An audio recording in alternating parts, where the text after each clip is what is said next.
Chandler Reach Winery is located in Yakima Valley, near Benton City, in between Red Mountain and the Horse Heaven Hills. Lynn Paris planted his first vines in 1999 after a trip to Italy with his wife and a group of friends. In the spring of 1997, in March, we stayed in a place called Montestigliano, which is on a hilltop in a 3,000-acre estate, and it was just an enchanting place. For 2 weeks, they took in the local culture, shopping in the markets, eating at the restaurants, and drinking the local wine. In the afternoon, the guys would get together and a combination of drinking a little red wine, smoking a good cigar, and sitting on an old ancient wall that was right above a bocce court. We would tell stories. One of my friends, Richard Corella, brought up his uncle used to make wine in Georgetown, which is in South Seattle.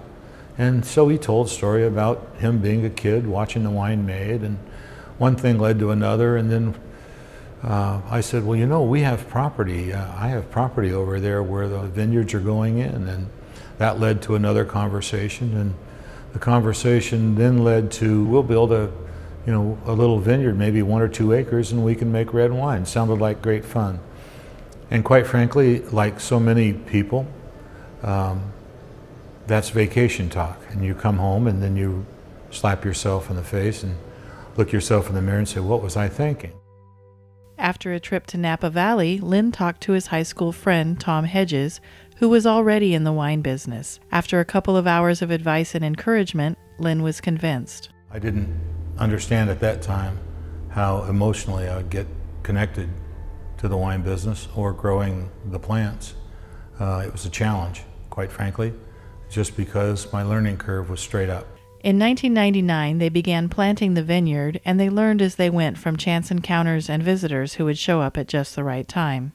About the time when I would really be stuck, an answer would just come out of someone would drive up that knew what they were doing. It made everything better here.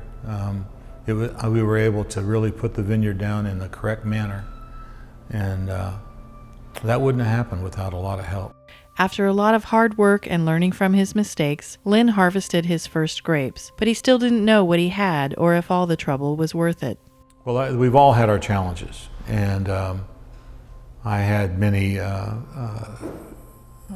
conversations with myself behind something as impressive as a shovel or a backhoe or a broken PVC pipe or a line or a broken wire, and we've done just absolutely everything you can imagine and have good days and bad days, but you start to feel a real connection to the vineyard.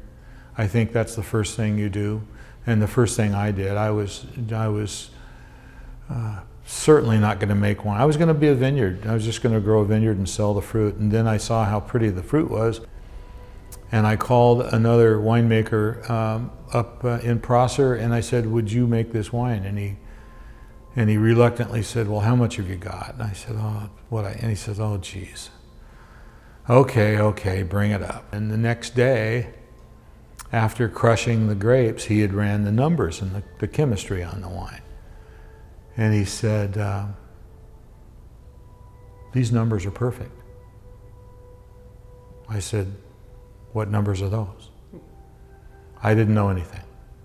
He said, the pH and the TA are absolutely in balance. I don't have to do anything to this wine. He said, and it tastes pretty good. And so that made for a pretty exciting day. And so another inspiration that all the work we had done and the heartaches and the things, the obstacles we'd run up against were worth it. With the wine in the barrel, it was time to build a winery. And since Italy was the inspiration for starting a winery in the first place, the building too, naturally, was inspired by Italian architecture. When we were in Florence, I saw a couple houses that were a little fancier. When you're out in Tuscany and you find the farmhouses, they're fairly similar in nature and very, very basic. I mean, they're beautiful in their simplicity. But this one is a little fancier, more of a city house. Coming home on a United Airlines, they used to have actually paper placemats, and on the back of that, I designed this building. And of course, what winery would be complete without a wine cellar? But the one at Chandler Reach is a little less traditional. Another winery close by ended up putting an underground facility in, and they had purchased something from the Hanford area here that they had got on surplus, and so I had mentioned it to my father, and he said that he would be looking, and then within days he had found something else, and these were actually boxes that are made out of concrete and steel that weigh 23.5 tons each.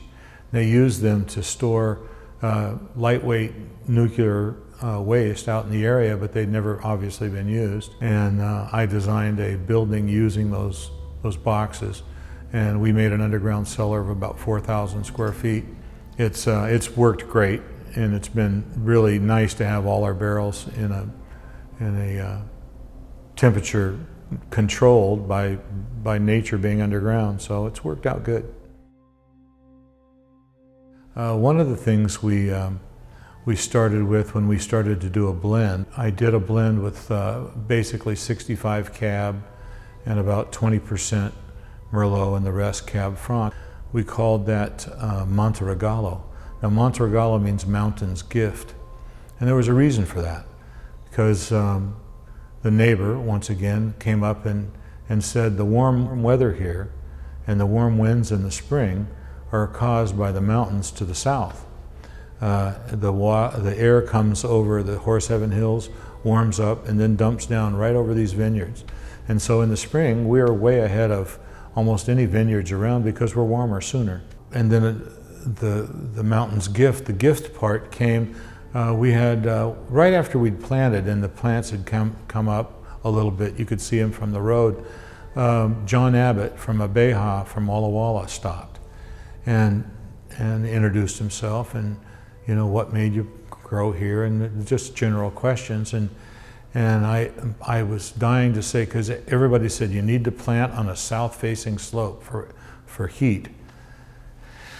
And I said, this is north-facing, do you think I'll be okay? And he said, as much heat as there is here, right next to Red Mountain, right in Benton City, in this Benton City bowl, you'll be just fine. In fact, it'll probably be a gift.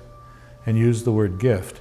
Not too long after, maybe a couple weeks, Brian Carter, another winemaker, well-known in the Northwest, he comes by, and same conversation, and of course I had to ask him, what do you think about the north-facing? You think I'll be okay? And he said, oh, almost verbatim, with as much heat as you have here, it'll probably be a gift on those hot years. I said, gift?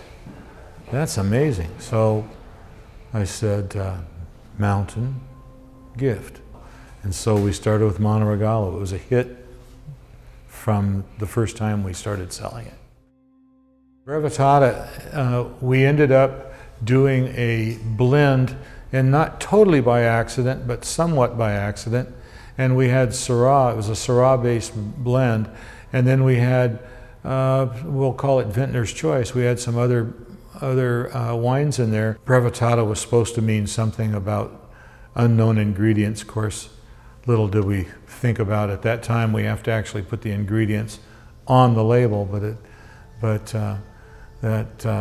the Brevetata actually is supposed to mean some secret ingredients or special ingredients, and so Brevetata is really well liked by everybody. It's primarily a wine club wine and sells out every year. Monte Dolce. We have two types of rosé. We have a slightly sweet, or they call it residual sugar, or RS. So people always want, do you have a sweet wine? Well, we didn't have a sweet wine. So I took the rosé, and we had just a little residual sugar. And so sweetness of the mountain, if you will, Monte Dolce. And now we have actually a dry also rosé that we bottle under the Paris label. Some years back, my daughter said, well, one of my daughter's friends asked me why we didn't name the winery, you know, Paris Winery or something of that nature. And originally I named it Chandler Reach because of where the location is. We're on Chandler Road, Chandler Canal, Chandler Butte. There actually was going to be a town of Chandler that didn't happen. That's got its own Western story. And then reach is the straight part between two bends on a river. And so that's where Chandler Reach came from. Well, I thought, well, nothing is going to have a name on it. So if I were to sell the winery, the name wouldn't go along with it. So I thought maybe we should put something with my name on it for the family. And so that's where the Reserve wines came from. We did a Reserve Cabernet, Reserve Cab Franc, a Reserve Sangiovese. Those were the three. And we put Paris on the label, and it's a different label color and totally different marketing. But we try to make all the Paris Reserves the very best of the best that we have. Well, 36 Red, that story started in a winery in California called Vianza. And when you went through Vianza, at the very end, they had some picnic tables and an old truck and an old tractor. And I noticed group after group after group taking pictures by the old truck. And I said, that is something I would like to do sometime. So I started somewhat passively looking for a truck, and then you would find them and they would be expensive, or they would be rusted out and just terrible. And one day, it was an interesting story. Anyway, I had found a rusted out old truck that I was going to buy, and I was at a vintage junkyard going to ask some questions, and on the board in front of me with a little stick pin was "For sale, 1936 flatbed truck." And so I took the number down, went out in the car and called, and went over to this guy's house in Bellevue, Washington, and anyway, ended up buying the truck that day. And so the red 36 truck became part of the family. So I was going to do what I thought was very smart. I was going to do Red Truck Red. Well, a company in California that year came out with a red truck wine. It became the #1 seller. 14 million cases of red truck was sold. So I could not very well do a red truck. Well, then another winery in the area came up with they had a girl wine that was doing real well, a girl on the label, and they did great. So then I thought, well, I would do a truck on the back and a girl on the front and call it 36 Red and do the double entendre, but then I decided politically that may get me in trouble. And so one day I said, I've got to do something with this truck. So I was looking at the very front of it, and I said, that's where it's the most interesting. The big headlights, the big fenders, the curved and everything. And so I took a picture right from the face of it, and I sent it to my label maker over in Vashon Island. And everybody I showed it to thought it was just great. Well, so we started making an everyday wine. You know, everybody's got to have an everyday drinker. So we made it affordable, and we called it 36 Red, and it just took off. And then we started selling it to a little mom and pop grocery chain called Costco. I don't know if you're familiar with them, but they have taken it. We've been with them over 10 years now with 36 Red. No, it's not just a business. It's a lifestyle. You know, after we started the winery, and my daughter was getting a little older, my wife and I took Megan back over to Montestigliano, and they invited us to dinner. In fact, that's where our Italian Nights dinner started. It was just wonderful. And you show up 3 years later, it's like you were there yesterday. And that's what we've tried to do here. We've tried to treat all of our customers that way. If it were not for our customers and our followers and our good friends, no winery would do well, neither would Chandler Reach. And we've been very fortunate to have a great, ever-widening but close circle of supporters and friends of the winery. Coming over here, they like sitting out on the patio. They like being involved and seeing. They've been around long enough now to know They can talk about vintages they really liked and vintages they had, or they still have, or they have a vertical of something. Some of the customers' children have got married here.